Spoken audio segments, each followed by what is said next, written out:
আমাদের সকল কর্মীদেরকে বিভিন্নভাবে হেয় করার চেষ্টা করেছে।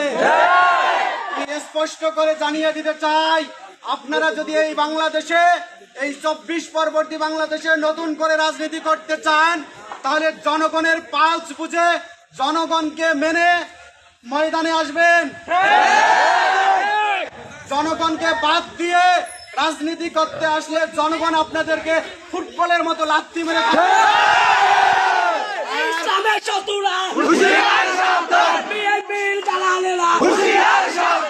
আর জানাই দিতে চাই, আজকে দুপুর 12টার সময় মাত্র স্থানীয় বিএনপির নেত্রীর উপস্থিতিতে আমাদের ভাইয়ের উপর, আমার ভাইয়ের উপর, আমার রক্তের উপর যে ন্যাক্কারজনক হামলা হয়েছে, এর উচিত জবাব আমরা দিব ইনশাআল্লাহ।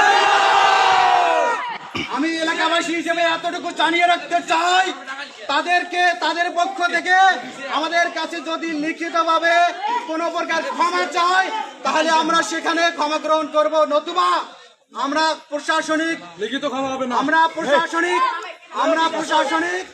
ভাবে ব্যবস্থা নেওয়ার চিন্তা করবো ইনশাআল্লাহ।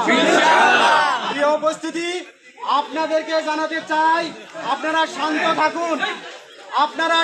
থাকুন, আপনারা কারো প্রতি কোনো গালি দেবেন না, কাউকে কোনো কথা বলবেন না, কারো উস্কানিতে কোনো পা দেবেন না। আমরা এখান থেকে উলিপুর যাব ইনশাআল্লাহ, সেখান থেকে লিখিত নিয়ে চলে আসবো ইনশাআল্লাহ।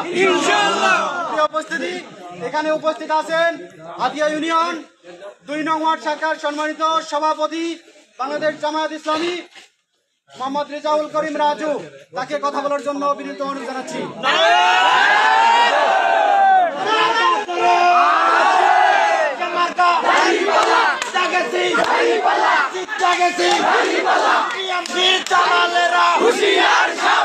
বিএনপির দালালেরা